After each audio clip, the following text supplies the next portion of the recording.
Tuesday, July 30th. Again today, there are reports of new German air raids on the British Isles. And again from France, this time from Marseille, there are stories about heavy German military concentrations along the French coast of the English Channel. The concentrations are said to extend from Dunkirk to Brest, and inland 100 miles. Now for the news from Europe direct. Columbia turns its microphones first to London, then to Berlin. First, a report from the British capital by Larry Lesseur. Go ahead, London. This is London.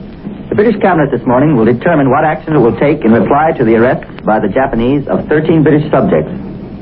Despite the protests of the British ambassador in Tokyo, Japan arrested 2 more Britons today on charges of spying. What retaliatory action the British government will take is not yet known, but a statement is expected to be made in the House of Commons this afternoon. It looks as though King Carol will hand over parts of his kingdom to Hungary and Bulgaria. It was officially announced in Bucharest this morning that Romania had agreed in principle to come to an understanding with its 2 neighbors. Consultations will take place between the 3 countries, and it is expected here that the changes will be more in the nature of population exchanges than of territorial sacrifices by Romania, at least until after the war. London shipping circles are considerably cheered this morning by the news that the Suez Canal is buzzing with activity. Traffic through the Suez almost came to a standstill after Italy's entrance into the war, but now shipping has greatly increased, a condition which indicates that British naval guns still dominate this lifeline of the empire. In Africa, 2 armies, the British and the Italian, are stuck in the mud. The tropic rainy season has begun, and it found the rival garrisons locked in a position that they held 3.5 weeks ago. The Italians made a desperate effort before the start of the rains to seize a number of strong points. So at Kassala in the north, the Italians are garrisoned in the city, while the British watch them in the desert undergrowth outside. The British were in Kassala on July 4th, but retreated on an overwhelming attack. Now they wait outside the city and attempt to cut the Italians off from reinforcements and supplies. It looks as though these positions will remain fixed until the tropical downpour comes to an end, and that will be about mid-September. Reports reaching here tell of heavy German troop concentrations along the French-Spanish frontier. These reports say that 600,000 German troops have been shifted to the 2 provinces between Bordeaux and the Pyrenees. Meanwhile, the French official agency Havas reports that the British-owned Ebro Power Works in Spain will be taken under Spanish control, while 2 British banks in Spain have orders to close down. The British War Office may get a shake-up in the near future. Anthony Eden, its war minister, has set up a committee of 7 to try and cut the red tape. A number of businessmen have been called in to streamline the organization and fit it to the extraordinary demands forced upon it by the huge troop concentrations on this island. Within 8 weeks, before Britain gets its cold, its fog, and its rain, 3 million men must have winter quarters. Many of them are now living in tents. But soon they may find themselves in fine bachelor apartments, or quarters in hotels, or deserted mansions. A number of large apartment houses, unrented because the tenants have evacuated to safer portions of the country, will be taken over by the War Office. At the moment, the War Office is engaged on a great house hunt. On the home front, Britain's war workers have been working such long hours in the last 2 months that the Minister of Labor has issued suggestions to 80,000 firms to reduce these working hours. It is estimated that a 55-hour week will give Britain as much production in war materials as the 80-hour week now common in the war workshops. German air activity was again light during the hours of darkness last night and this morning. A few bombs were dropped, and 1 bomber was brought down. An unofficial report from Dover says that 25 German airplanes were shot down yesterday, instead of the 20 officially confirmed by the Air Ministry.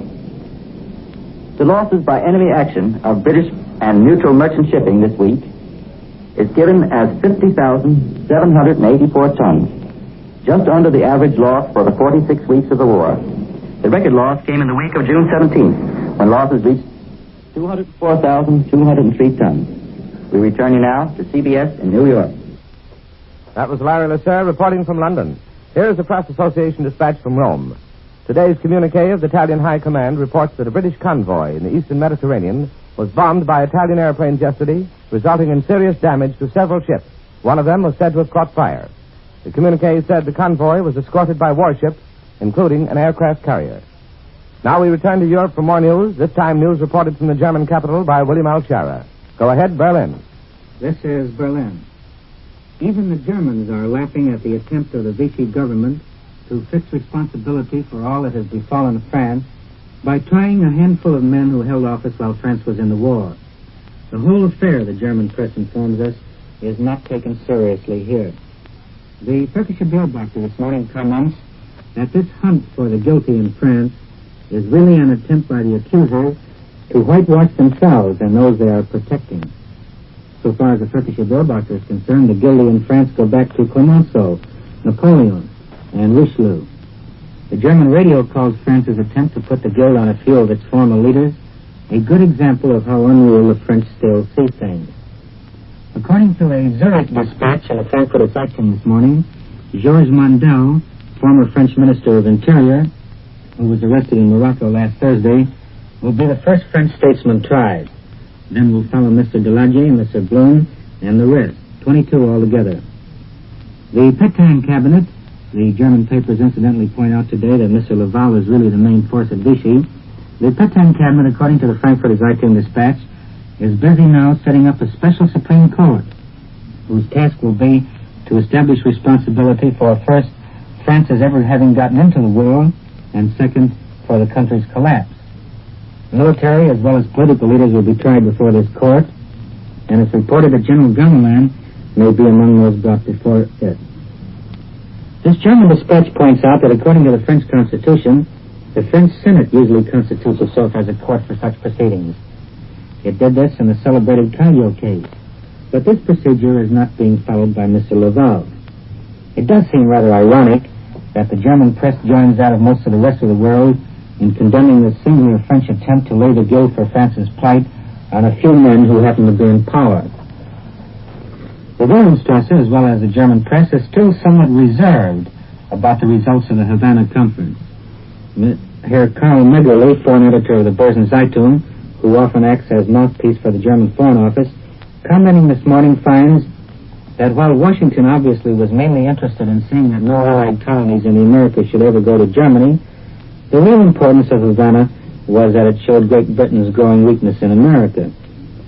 England's possessions over there, he writes, are, in the eyes of the Americas, ripe for mandates, and this naturally gives the Germans some sort of satisfaction. Heretofore, the German press has played up South American newspaper editorials which were opposed to Uncle Sam's projects in Havana. But now that most of them have been adopted there, nothing more is published here on the subject. The German press this morning makes a great deal of an anti-American article in the Rome newspaper Tavera. The title of the piece is The Unwanted Guest, meaning the USA.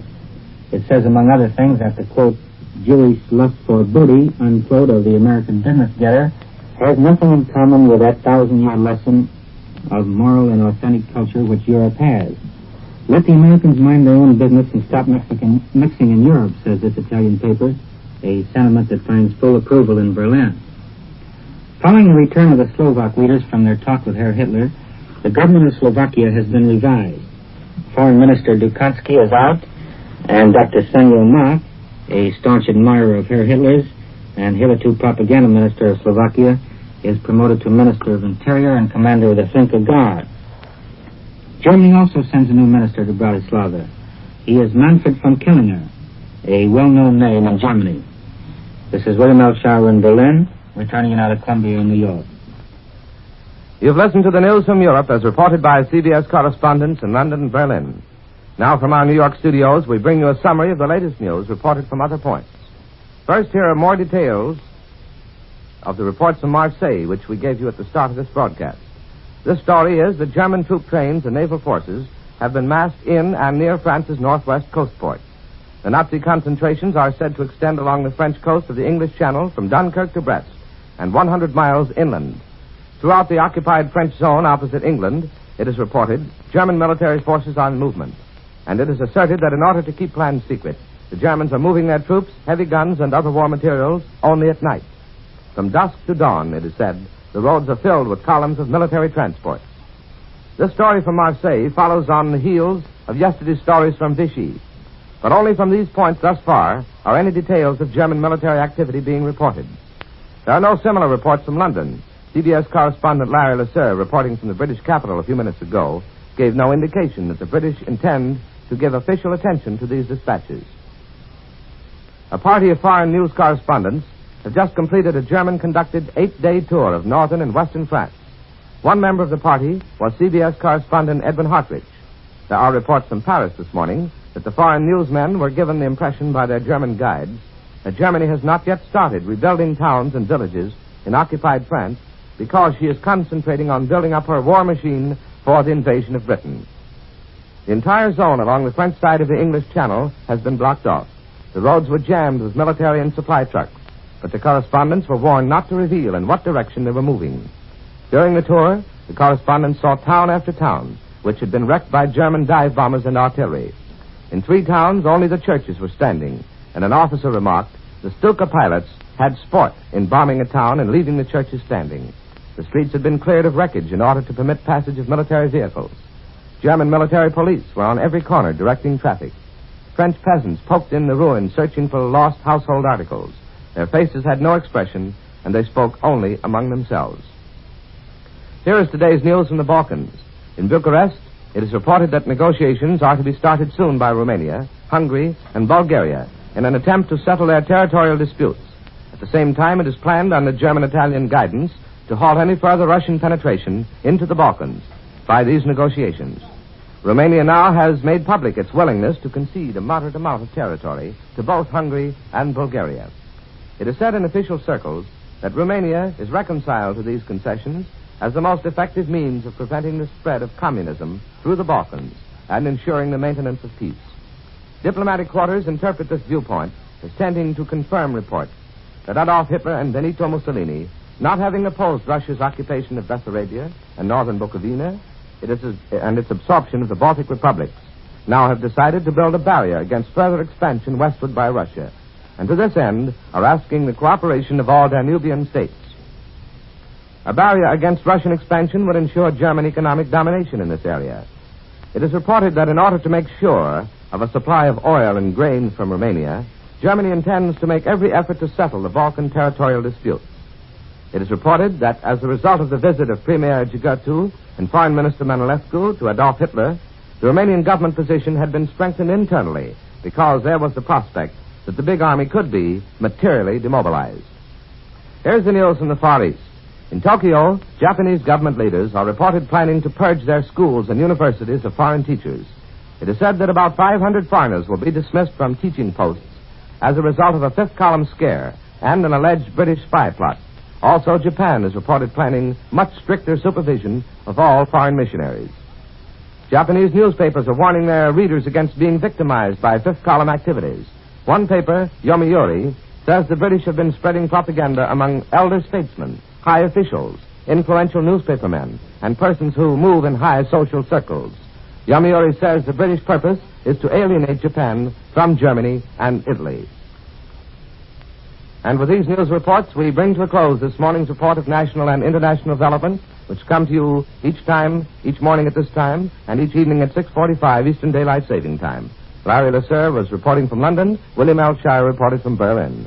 Larry Elliott speaking. This is the Columbia Broadcasting System.